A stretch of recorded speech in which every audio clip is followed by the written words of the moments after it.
வேதத்திற்கு 6 அங்கங்கள் சொல்லப்பட்டிருக்கு. சிக்ஷா, வியாக்கரணம், சந்தஸ், நிருக்தம், ஜோதிஷம், கல்பம்.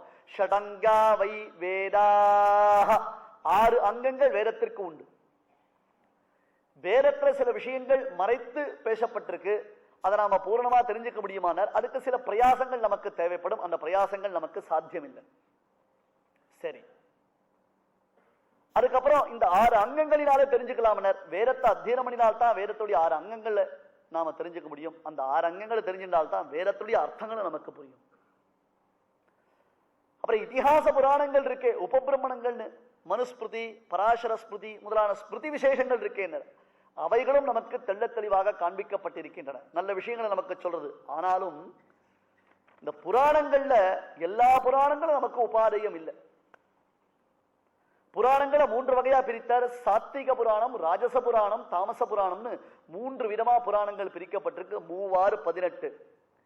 யஸ்மின் கல்பே துயத் ப்ரோக்தம் புராணம் பிரம்மணா புரா தஸ்ய தஸ்ய து மாஹாத்யம் தத்ஸ்வரூபேண வர்ண்யதே அக்னேஹ சிவஸ்ய மாஹாத்யம் தாமசேஷு பிரகீர்த்யதே ராஜசேஷு ச மாஹாத்யம் அதிகம் பிரம்மணோ விதுஹு சங்கீர்ணேஷு சரஸ்வத்யாஹ பித்ருணாம் ச நிகத்யதே சாத்விகேஷ்வத கல்பேஷு மாஹாத்யம் அதிகம் ஹரேஹ தேஷ்வேவ யோக சம்சித்தா கமிஷ்யந்தி பராம் கதிம். ராஜச புராணங்கள், தாமச புராணங்கள் என்று 12 புராணங்கள் விளக்கப்பட்டு சாத்வீக புராணங்கள் என்று 6 புராணங்கள் பிரதானமாக காண்பிக்கப்படுகின்றன. சாத்விகேஷ்வத கல்பேஷு மாஹாத்யம் அதிகம் ஹரேஹே. அதில் எது பிரதிபாதிக்கப்பட்டிருக்கிறது? அந்த 6 புராணங்கள்ல சொல்லப்பட்டதான செய்திகள் எது முக்கியம்னு கேட்டா, மாஹாத்யம் அதிகம் ஹரேஹே, விஷ்ணுவினுடைய பிரபாவங்கள் சொல்லப்படுகின்றன. விஷ்ணு புராணம், வராக புராணம், பாகவத புராணம் என்று இப்புராணங்களில் விஷ்ணுவினுடைய பிரபாவாதிசயம் தான் அதிகமாக காண்பிக்கப்படுகிறது.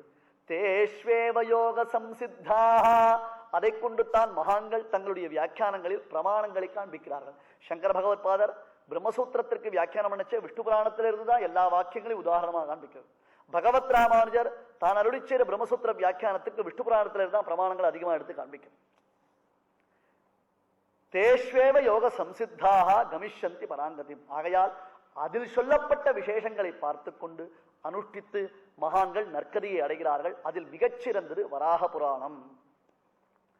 அதில் மிக மிக விசேஷமாக விளங்கக்கூடியது வராக புராணம். தசாவதாரங்களில் ஒவ்வொரு பெருமானுக்கு ஒவ்வொரு விதமான தோஷம் உண்டு. இதுக்கு நகினிந்தா நியாயம்னு பேர். நகினிந்தா நியாயம்னா, இப்ப நிருசிம்மாவதாரம் மட்டும், ராமாவதாரம் மட்டும், வாமனாவதாரம் மட்டம்னா, ஐயோ அந்த அவதாரம்னா மட்டம் நினைச்சுக்க வேண்டாம். மட்டம்ன்ற சப்தத்துக்கு அது அர்த்தம் இல்ல. வராக அவதாரத்துடைய மகாத்மியத்தை சொல்லும் பொழுது இப்பொழுது மற்ற அவதாரங்கள்லாம் கொஞ்சம் தள்ளிதான் நிற்கணும். ராமாயண பிரவச்சனம் பண்ணச்சே ராமாயணத்துக்கு சதிருஷமான கிரந்தம் கிடையாதுன்னா அப்ப பாகவத வேஸ்டா பாரத வேஸ்டான்னு கேள்வி கேட்க வேண்டாம். இப்ப நாம எடுத்துட்டு இருக்கிற விஷயம் என்ன? ராமாயணத்துடைய மகாத்மியம்னா அப்ப ராமாயணத்தை தான் வசத்தியா சொல்லணும். நிருசிம்மாவதாரம், நிருசிம்மாவதாரத்தை ஒத்துக்க முடியாது சுவாமி. ஏன்? கழுத்துக்கு கீழே ஒரு பேச்சு, கழுத்துக்கு மேல ஒரு பேச்சு உண்டு. மத்ஸ்யாவதாரத்துல பெருமாள் சொன்னான் என்ன? ஆமா, தண்ணியில இருந்து அவரே கரையேற முடியாது, நம்மள கரை தேத்துவாரா? என்னத்துக்கு அவர் சொல்ற வார்த்தையை கேட்கணும்? சரி, கூர்மாவதாரம், அந்த பெருமாள் சொன்ன வார்த்தையை கேட்கலாமே, அதையே கேட்கறது. கூர்மாவதாரத்துல அவர் தனக்குள்ளே அடங்கிக்கிறார், பார்த்தா ஓடு மாதிரி இருக்கு, அவரை நாம எப்படி விசுவசிக்க முடியும்? இப்படி ஒவ்வொரு அவதாரத்துல ஒவ்வொரு தோஷம் சொல்றார். சரி, வாமனாவதாரத்துல பெருமாள் வந்தாரு. ஆமா, வாமனாவதாரத்துல வந்தார், பார்த்தா ஏமாத்தி விட்டாரே மகாபலிய.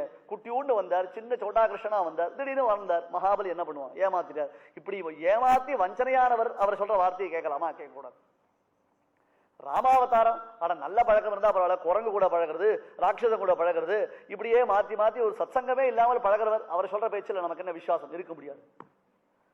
கிருஷ்ணாவதாரம், அவன் ஏன் கேட்கிற? ஏலா பொய்கள் உரைப்பானே, நெஜ கலப்பு இல்லாமல் பொய் பேசுற டேலண்ட். அந்த காலத்திலே செல்போன் அவர் தான் இன்ட்ரோடியூஸ் பண்ண. ஏன்னா அந்த சாதனம் வந்ததுல இருந்து யாரும் நம்ம நிஜத்தை பேசுறதே இல்லையே. வெறும் ஆதரவா டிவி பார்த்து நான் ரொம்ப பிஸியா இருக்கேன் அப்புறம் பேசுறேன்னு வச்சிருவேன். அன்வான்ட் கால்ஸ் நாம சமாளிக்கிறதுக்கு ஒரு வழி வச்சிருக்கோம் இல்லையோ. ஆகையால ஏலா பொய்கள் உரைப்பானு இப்படி எந்த அவதாரத்திலையும் நமக்கு விசுவசிக்க முடியாது. ஒரே ஒரு அவதாரம் தான் மெய்மை பெருவார்த்தை பேசின அவதாரம், அதுதான் வராக அவதாரம். இது ராமகிருஷ்ணாதி அவதாரங்களை காட்டிலும் விசேஷமானது. அகம் சிஷ்யாச்ச தாசீச்ச பக்தாச்ச தவ மாதவ மத்கிருதே சர்வபூதானாம் லகூபாயம் வர பிரபோ. பூமி பிராட்டிய கைய கூப்பிண்டா, நான் உமக்கு சிஷ்யை. அகம் சிஷ்யாச்ச அகம் தாசீச்ச, நான் உமக்கு வேலை செய்பவள். பக்தாச்ச, உம்மிடத்தில் மிகுந்த பக்தி பூண்டவள். மத்கிருதே சர்வபூதானாம் லகூபாயம் வத பிரபு, என்னிடத்தில் எல்லா ஜந்துக்களும் நற்கதியை அடையும்படியான ஒரு நல்லதொரு உபாயத்தை தேவரீர் உபதேசிக்க வேண்டும். சூகரம் என்பது வராகத்தினுடைய திருநாமம். சம்ஸ்கிருத சூகரம்னா வராகத்துக்கு பெயர், சுகரம்னா சுலபமானதுன்னு பேர். சுகரமான உபாயம், எளியதான உபாயம். அந்த சுகரமான உபாயத்தை உபதேசித்தது யார்? சூகரமாம் வராக பெருமான். சூகரம் உபதேசம் செய்த சுகரமான உபாயம், வெகு சுலபமானதான ஒரு உபாய விசேஷத்தை அங்கே அருளி செய்தான்னு சொன்னார். அதாவது நம்பாடுவான் பெருமாளை சேவிக்கிறதுக்காக கிளம்பி போறார். அவர் போற வழியில இவர் தடுத்த உடனே நம்பாடுவான் ஒவ்வொரு பிரதிஜை பண்றார். 18 பிரதிஜை. முதல்ல, ஹே பூதமே, பிரம்மரக்ஷசே, நான் எம்பெருமானை சென்று சேவித்து திரும்பி வராமல் இருந்தேனேயானால் சத்தியம் பூதஹிதம் புரோக்தம் என்று சொல்லப்பட்ட சத்தியத்தை மீறுகை. அந்த பங்கியோட சேர்த்து நாம சேவிச்சால்தான் விசேஷம். நாளை தினம் கோவில்கள் எல்லாம் கைசிகி மகாத்மியம் வாசிப்பா, புராண படனம் பண்ணுவா. ஸ்ரத்தையோடு அதை கேட்கணும். அதை கேட்டா ரொம்ப விசேஷம். சத்தியம் பூதஹிதம் புரோக்தம் என்று சொல்லப்பட்ட சத்தியத்தை மீறுகை. முதல் பிரதிஜை என்ன? சத்தியம்னா எது சத்தியம்னு? பூதஹிதம் வாக்கியம் சத்தியம். மனுஸ்மிருதி சொல்லித்து, சத்தியம் ப்ரூயாத் பிரியம் ப்ரூயாத் ந ப்ரூயாத் சத்தியம் அப்பிரியம் பிரியம் ச நானிருதம் ப்ரூயாத் ஏஷ தர்ம சனாதனஹ. சத்தியம் பேசு, சத்தியம் ப்ரூயாத் பிரியம் ப்ரூயாத், சத்தியம் பேசு பிரியம் பேசு. ந ப்ரூயாத் சத்தியம் அப்பிரியம், சத்தியமாயிருந்தால் கூட அப்பிரியமானது பேசாத. ஒருத்தர் பாவம் மேசிவ் ஹார்ட் அட்டாக் வந்து நவத்வாரத்துல டியூப் சொருக்கி படுத்துட்டு இருக்கார் ஆஸ்பத்திரியில. நான் சத்தியம் தான் பேசுவேன், எதுவும் சொல்ல மாட்டேன், உண்மையை தவிர வேற எதுவும் பேச மாட்டேன். நேரம் அவர்கிட்ட போயிட்டு அவருக்கு அறகுறையா இருக்க பிரச்சனை அவரை உடுக்கி எழுப்பி உட்காரச்சு, சுவாமி உனக்கு பிசினஸ்ல 10 கோடி ரூபாய் லாஸ் அப்படின்னா என்ன பண்ணுவார்? நப்ரூயாத் சத்தியம் அப்பிரியம், சத்தியமா இருந்தால் கூட அப்பிரியமான விஷயங்களை பேசவே பேசாத. பிரியம் ச ந அன்ருதம் ப்ரூயாது, பிரியமா இருந்தாலும் பொய் பேசாதே. எவ்வளவு சூக்ஷ்மத்தை அளவுக்கு. அதுக்குதான் நாம சொல்லிடுறோம், நான் சத்தியமா சொல்றேன் அப்படின்னு. சத்தியமா சொல்றேன் சொல்ல வேண்டிய விஷயத்துல நாம என்ன பண்ணி விடுறோம்? நான் சத்தியமா சொல்றேன், நான் சத்தியமா சொல்றேன்னா நான் தான் சொல்லலையே. இது பூதஹிதமோ அதுதான் சத்தியம். ஸ்ருணுதத் சமயம் ரக்ஷோ ஏன கச்சாம்யஹம் புனஹ தூராஜ்ஜாகரணம் கிருத்வா லோகநாதஸ்ய திருப்தயே. சபதமிட்டு சொல்கிறேன், ஹே ராட்சசரே, நீ கேட்பாயாக, நான் சொல்லுவதை கேட்பாயாக. சத்தியமூலம் ஜெகத் சர்வம் லோகே சத்தியம் பிரதிஷ்டிதம், லோக சத்தியே பிரதிஷ்டிதம். சத்தியமூலம் ஜெகத் சர்வம். இந்த உலகம் எதை முன்னிட்டு நிற்கிறது? இந்த உலகத்திற்கு ஆதாரம் எது? சத்தியமூலம் ஜெகத் சர்வம் லோக சத்தியே பிரதிஷ்டிதம். உலகம் சத்தியத்தில் தான் நிலைத்து நிற்கிறது. நாகம் மித்யா பிரவக்ஷாமி, நான் ஒரு பொழுதும் பொய் சொல்லவே மாட்டேன். சத்தியமேவ வதாம்யஹம், நான் சத்தியம் தான் பேசுவேன். அத்யமே சமயஸ்தத்ர பிரம்மரக்ஷச தம் ஸ்ருணு. இப்பொழுது நான் சொல்ல வேண்டிய சமயம். ஹே பிரம்மரக்ஷசே, நான் சொல்லுவதை தயவு செய்து நீ கேட்பாயா. ஷபாமி சத்யேன கதோ யத்யஹம் நாகமே புனஹ, நான் திரும்பி வரவில்லை என்றால் யத்யஹம் ந ஆகமே புனஹ, சென்ற நான் மீண்டும் திரும்பி வராமல் இருந்தேனேயானால் எவனொருவன் சத்தியம் பிரதிஜை செய்து அதனை மீறுகிறானோ அந்த பாபம் எனக்கு சம்பவிக்கட்டும். யாராவது மதிப்பாளா இந்த காலத்தில் இந்த மாதிரி ஒரு சத்தியம் பண்ணா? சத்திய வாக்கியம் சத்திய பிரதிஜை செய்துவிட்டு ஒருவன் அதை மீறினானேயானால் அவன் அடையக்கூடிய பாபத்தை நான் அடைவேன், சென்ற நான் திரும்பி வராமல் இருந்தால்.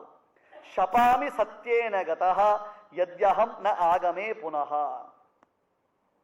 பிரம்மரக்ஷ சொல்லிட்டு, சுவாமி நீ ரொம்ப பாவம், இப்பெல்லாம் இந்த சத்தியத்துக்கு வேல்யூவே கிடையாது. ஏன்? வாய் மெய்யை வெல்லும். அததான் நாங்க வாய்மையே வெல்லும்னு விரும்ப சொல்லுன்றோம். அது அர்த்தம் புரியல. நீர் அப்பாவியா இருக்கீர், நீர் பண்ணின முதல் பிரதிஜை தள்ளுபடி. அந்த பிரதிஜையை நான் ஏத்துக்க மாட்டேன், எனக்கு வாண்டான். சரி, அதிலும் கொடியது காமபரவசனாய் மாற்றான் மனைவியை சம்பந்தித்திருத்தல். காம பீடிதனாய் பிறர் மனைவியினிடத்தில் சம்பந்தித்தானே, ஆனால் அது காட்டிலும் கொடியது உண்டா? அத்தக ஒரு பாபம் எனக்கு சம்பவிக்கட்டும். யோகச்சேத் பரதாராம்ச்ச காமமோஹ பிரபீடிதா தஸ்ய பாபேன லிப்யேயம் யத்யஹம் நாகமே புனஹ. இரண்டாவது பிரதிஜை. இப்பிறவியில் இன்னொரு மாலை சிந்தையாலும் தொடேன். ராமன் சத்தியம் பண்ணா சுவாமி. இன்னொரு பெண்ணை சிந்தையாலும் தொடேன். தர்மசாஸ்திரங்கள்ல சொல்றது, ஒரு பெண்ணினிடத்தில் சம்பந்தம் இருந்தால் மட்டும்தான் உனக்கு பாவம் நினைச்சுக்காத. அந்த பெண்ணை பற்றி பேசுவது பாபம், அந்த பெண்ணையை நினைத்துக் கொண்டிருப்பது பாபம். இதனாலே பலவிதமான விபரீதங்கள் நமக்கு உண்டாகும். ஒரு கதை சொன்னார். ஒரு சன்னியாசி, பிரம்மச்சாரி சன்னியாசி. அந்த பிரம்மச்சாரி சன்னியாசி எங்கேயோ வந்தார், அப்படி போனார். ஒரு இடத்துல போய் ஒரு மண்டபத்தில் போய் தங்கினார். அன்றைய தினத்துல மற்றொரு ஒரு பெண், ஒரு சின்ன பெண், கல்யாணம் ஆகாத பெண், அவளும் அந்த மண்டபத்தில் வந்து சேர்ந்தா. ராத்திரி வெள்ள நல்ல மழை காலம். என்னமோ விதி, இந்த விதியினால இவா ரெண்டு பேருக்குள்ள ஒரு சங்கமம் ஏற்பட்டு கொடுத்து. பண்ணினது பெரிய பாபம். அப்படி ஒரு பாபம் இவாளுக்கு சம்பவிச்சுடுத்து. மறுநாள் காலத்தால சூரிய உதயமாச்சு, மழை இருந்தது, பொழுது புலர்ந்தது, கிளம்பி போன மொழியோ. அந்த பெண்ணு கேட்டா, ஆவையோ சங்கம காந்த புனக்குத்திர பவிஷ்யதின்னு. பண்ணதே தப்பு. அந்த பொண்ணு எவ்வளவு போக்கிரி பாருங்க. அது கேட்டது, ஹே காந்தா, ஹே நாதா, நமக்கு மீண்டும் இந்த சங்கமம் எங்கு எப்படி உண்டாகும்? ஆவையோ சங்கமக்காந்த புனக்குத்திர பவிஷ்யதி. அதுக்கு அந்த சன்னியாசி சொன்னார், ஏற்கனவே நான் விதிவசத்தினால பாபம் பண்ணிட்டேன்னு பயந்து நடுங்கின்னு இருக்கேன். இதுக்கு என்ன பரிகாரம் உண்டுன்னு கூட எனக்கு தெரியல. என்னடானா இன்னொரு தடவை சங்கமம்னு கேட்கறியே. சரி, நாம சந்திக்கிற இடத்த சொல்றேன், ஞாபகம் வச்சுக்கோ. எதி சாஸ்திரம் பிரமாணம் சேத்து கும்பீபாகே பவிஷ்யதி. சாஸ்திரம் மட்டும் உண்மையா இருந்ததுன்னா, சாஸ்திரம் மட்டும் சத்தியம்னா, நாம ரெண்டு பேரும் நெக்ஸ்ட் மீட்டிங் எங்க தெரியுமா? கும்பீபாகம் என்னும் நரகத்தில் தான் நாம் இருவருடைய சங்கமம். செம்பினாலி என்ற பாவையை பாவி தழுவியென மொழிவதற்கு அஞ்சி, தன் மனைவியினிடத்துல சாஸ்திரம் வகுத்த காலங்களில் இவன் சங்கமிப்பது என்பது சாஸ்திரம். ஆனால் இதே பரதாராபிகமனம்ன்றது எவ்வளவு பெரிய ஒரு தோஷம் தெரியுமா? யோகச்சேத் பரதாராமுஷ்ச காமமோஹ பிரபீடிதா தஸ்ய பாபேன லிப்யேயம் யத்யஹம் நாகமே புனஹ.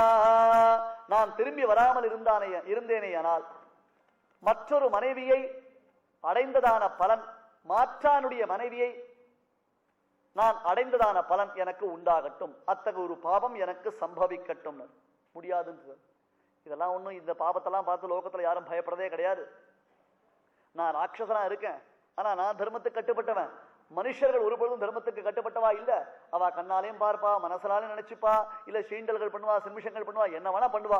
இதை ஒரு பிரதிஜையா நான் ஏத்துக்க முடியாதுன்னு பிரம்மரக்ஷஸ். இது பாருங்க, அவன் நண்பாடுவான், எதெல்லாம் வசத்தின்னு சொல்றானோ அதெல்லாம் பிரம்மரக்ஷஸ் வாண்டான்னு சொல்லிட்டுனா, இப்ப லோகம் எப்படி இருக்குன்றதுக்காகவே ஏற்பட்ட பிரதிஜைகள். அதெல்லாம் லோகத்துடைய விவகாரத்தை நாம் அறிந்து கொள்வதற்காகவே ஏற்பட்டதான பிரதிஜைகள். மூன்றாவது, அதிலும் கொடிது தனக்கும் உடன் உண்பவனுக்கும் உணவில் ஏற்றத்தாழ்வாகிற பாகபேதம் செய்வது.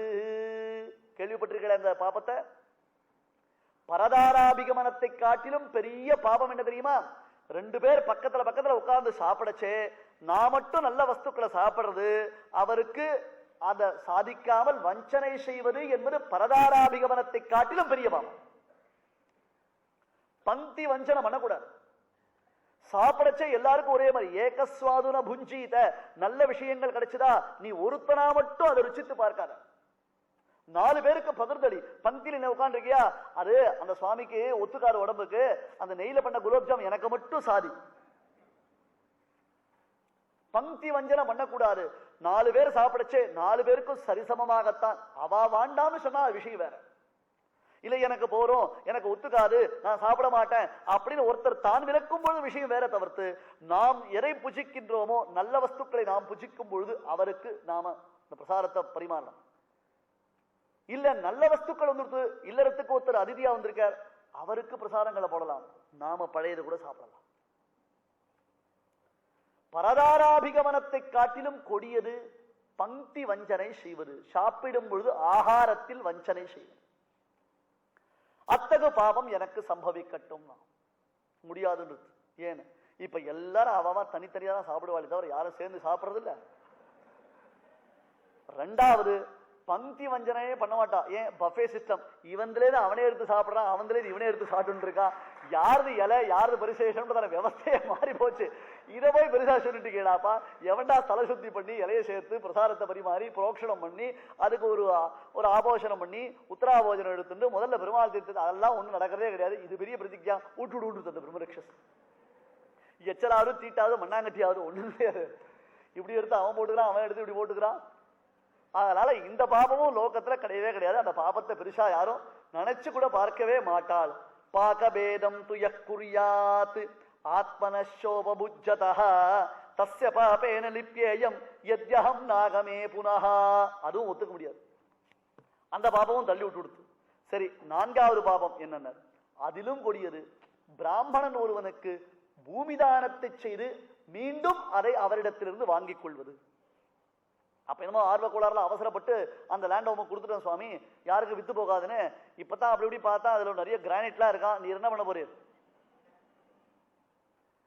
உனக்கு நான் என்ன பண்றேன், ஒரு காம்பன்சேஷனா 1 லட்சம் ரூபாய் கொடுத்துடுறேன், இப்ப எனக்கு அது 80 லட்சம் ரூபாய் போகும் அப்படின்னு தத்தாபகாரம், கொடுத்தரை மீண்டும் திரும்பி பெற்றானேயானால் அது பெரிய பாபம். அது தெரிஞ்சு பண்ணாலும் பாபம், தெரியாம பண்ணாலும் பாபம். பாகவதத்துல ஒரு சரித்திரம். இந்த கிருஷ்ணன் அவனுடையதான சைன்யங்கள் கூட சேர்ந்தவாள்லாம் பசங்கள்லாம் விளையாடிட்டு இருக்கா. அங்க ஒரு பெரிய கிணறு, இவாளுக்கெல்லாம் தீர்த்த தாகம் எடுத்தது.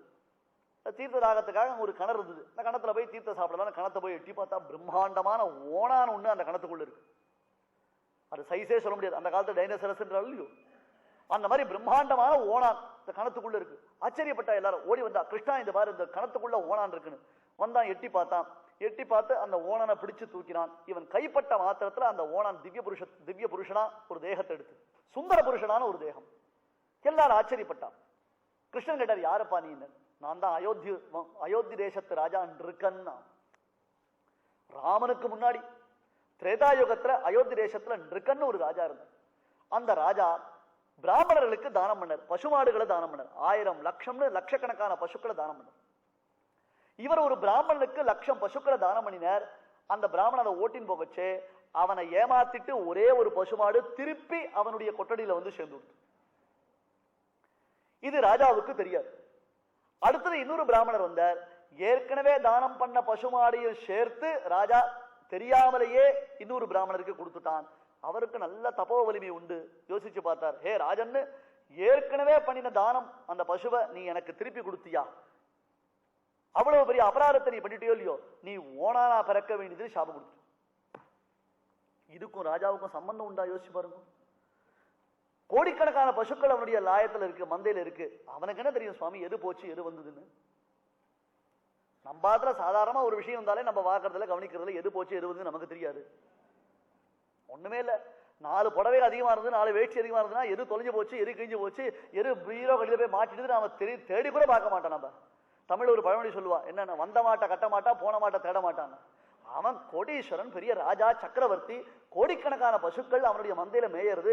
அதுல ஒண்ணு போனது திரும்பி வந்து கொடுத்துனார். அந்த பாபத்துக்கே ஓனானா அவனுக்கு ஜென்மா சாபம் வந்து கொடுத்துனா கொடுத்ததை நாம திரும்பி கொடுத்தா. சில பேர் ஸ்ராத்தங்கள்ல ஸ்வர்ணதானம் பண்ணா விசேஷம்னு அந்த சமயத்துல ஸ்வர்ணதானம் பண்ணிட்டு அந்த போக்தாக்கள் வெளியில வந்த உடனே அவளுக்கு ரூபாய் கொடுத்து திருப்பி அந்த ஸ்வர்ணத்தை திருப்பி வாங்கிக்கிறா. எவ்வளவு பெரிய பாபம் தெரியுமா? பூமிதானத்தை செய்து அந்த பூமிதானத்தை மீண்டும் வாங்கினானேயானால் ஏற்படக்கூடிய பாபம் எனக்கும் உண்டாகட்டும். தத்வாவை பூமிதானம் து புனராச்சின்னதீஹயஹ தஸ்ய பாபேன லிப்யேயம் யத்யஹம் நாகமே புனஹ. இல்ல, இதுவும் முடியாது. ஏன்னா இப்பெல்லாம் பூமியை தானமே பண்ண முடியாது. அவாவா பிளாட் போட்டு எடுத்து போயிட்டு இருக்கா. உமக்கு அதுக்கு சம்பந்தமே வராதுன்ட்டு, அதுவும் சித்திக்காது. 5வது பாவம், அழகுள்ள ஒரு பெண்ணை பால்யத்தில் விவாகம் செய்து கொண்டு அந்த பெண்ணை நன்கு அனுபவித்து அவளுக்கு யௌவனம் கழிந்த பொழுது அவளை வெறுத்து ஒதுக்கினால் உண்டாகக்கூடிய பாபம் எனக்கு சம்பவிக்கட்டும். இது தாம்பத்தியத்தினுடைய பெருமை தெரியுமோ? நான் அடிக்கடி சொல்லுவேன், கிருப்ணாமி தே சுப்ரஜாஸ்துவாய ஹஸ்தம் மயா பத்யா ஜரதஷ்டிர்யதா சஹா என்பதாக பாணிகிரகணம்னு பேரு. இது கல்யாணத்துல திருமங்கல் கிரகணம் கூட முக்கியம் இல்ல, இந்த கை பிடிக்கிறதா முக்கியம். கையை பிடிக்கிறத விட்டுட்டு கவர் பிடிக்க ஆரம்பிச்சாருன்னா இந்த 2 கை விட்டு போயிடும். இந்த பெண் தாமரை மூக்கு போல கையை வச்சுக்கணும், புருஷன் பிடிக்கணும். அங்க சொல்ல வேண்டிய மந்திரம் சுப்ரஜாஸ்துவாய, நல்ல சந்ததிகள் எனக்கு உண்டாக வேண்டும் உன்னிடத்துல.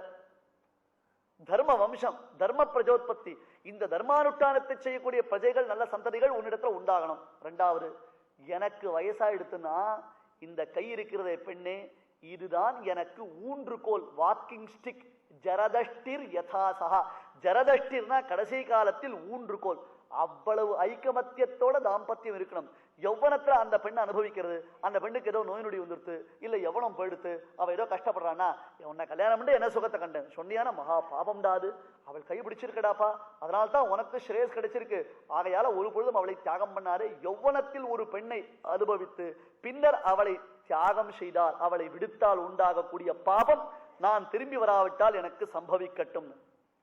ஆவாசி என்று பித்ருக்களுக்கு தர்ப்பணம் செய்து அன்றைய தினத்தில் தன் மனைவியினுடன் சங்கமித்தானேயானால் வரக்கூடிய பாபம் வரட்டும். இதெல்லாம் சில பேருக்கு ஏத்துக்க முடியாத விஷயமா இருக்கும். ஆனா சாஸ்திரம், அந்த சாஸ்திர நோக்கிலேயே நாம பார்க்கும் பொழுது இதெல்லாம் எவ்வளவு முக்கியம்னு நாம தெரிஞ்சுக்கலாம். பித்ருதனங்கள்ல ராமனை பத்தி சொல்லும் பொழுது வால்மீகி சொன்னார், பிரம்மச்சாரின்னு ராமனை எங்க காட்டுல இருக்குச்சு. சுவாமி ராமன் பிரம்மச்சாரியா? லக்ஷ்மணன் ஓரளவுக்கு சொன்னா கூட லாஜிக் இருக்கு. எல்லாம் கல்யாணம் பண்ணி பிரம்மச்சாரி லக்ஷ்மணன், மனைவியை விட்டுட்டு இங்க வந்துட்டான் காட்டுல. ராமன் மனைவியோடு இருக்கான், பத்னியோடு இருக்கான். அவனை போய் நாம பிரம்மச்சாரின்னு எப்படி கொண்டாட முடியும்னு கேட்டா, எந்தெந்த சமயத்துல பத்னி சங்கமம் ஏற்படணும்னு சாஸ்திரம் சொல்லியிருக்கோ அந்தந்த சமயத்துல பத்னி சங்கமம் உண்டாகணும். மற்ற நாட்கள்ல பிரம்மச்சரிய விரதத்தோட இருக்கணும். இது கிரகஸ்தனுக்கும் விதிக்கப்பட்ட தர்மம்.